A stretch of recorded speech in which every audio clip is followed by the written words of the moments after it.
ভাগ্যের ফেরে ঝড়ের মাঝেও বেঁচে গেল সুদীপা ও সুরূপা। হ্যাঁ বন্ধুরা, এমনটাই দেখতে পাবো আমরা অনুরাগের ছোঁয়া ধারাবাহিকের আগামী পর্বগুলোতে। দীপা যখন জানতে পারে সূর্য কুমায় চলে গেছে তখন চিৎকার করে ওঠে। এভাবেই কেটে যায় কয়েকটা মাস।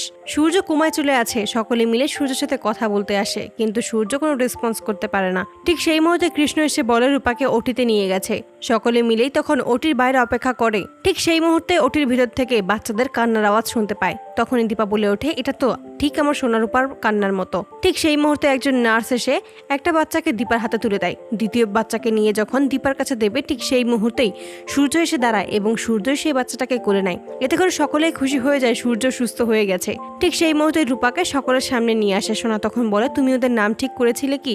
রূপা তখন বলে, একজন সুদীপা, অন্যজন সুরূপা। বাচ্চা দুটোকে নিয়েই সবাই বাড়ি ফিরে আসে, সকলে আনন্দে মেতে ওঠে। উর্মি তখন ছোটবেলার একটা ছবি এনে সকলকে অবাক করে দিয়ে বলে, এটাকে তোমরা বলতে পারবে? কেউ যখন কিছুই বলতে পারে না তখন উর্মি বলে, এটা হচ্ছে দিদির 6 মাসের একটা ছবি, পুরো সুদীপার মতো। সকলেই তখন একসাথে মন্দিরে যাওয়ার উদ্দেশ্যে বেরিয়ে পড়ে। পুরোহিতের কাছে যখন পুজো দেওয়ার থালা দেয়, সেখানে একটা যমজ কলা ঠাকুরমশাই আলাদা করে ফেলে। এতে করে দীপা বলেছে, আমি ওদেরকে আলাদা হতে দেব না, ওরা কোনোদিনও আলাদা হবে না, যদি হয়েও যায় তাহলে ওরা আবারও এক হয়ে যাবে। তখনই সে এখানে একটা বুড়ো মহিলা এসে বলে যে প্রলয় আসতে চলেছে, খুব বড় প্রলয়। দীপা তখন সুদীপা ও সুরূপার গলায় একই রকমের দুটো লকেট পরিয়ে দেয়। ঠাকুরমশাই তখন সবাইকেই বলে, ঠাকুরের পায়ের ছোঁয়া সিঁদুর যেন সবাই তাদের স্ত্রীকে পরিয়ে দেয়। সবাই যখন সবার স্ত্রীকে সিঁদুর পরিয়ে দেয়, তখনই লাবণ্য বলে ওঠে, আরিয়ান দাদা কি সোনা দিদি ভাইকে সিঁদুর পরাবে না? প্রবীর তখন বলে, খাতা কলমে যেহেতু বিয়েটা হয়ে গেছে তাহলে সিঁদুর পরাতে কোনো সমস্যা নেই, তুমি পরিয়ে দাও।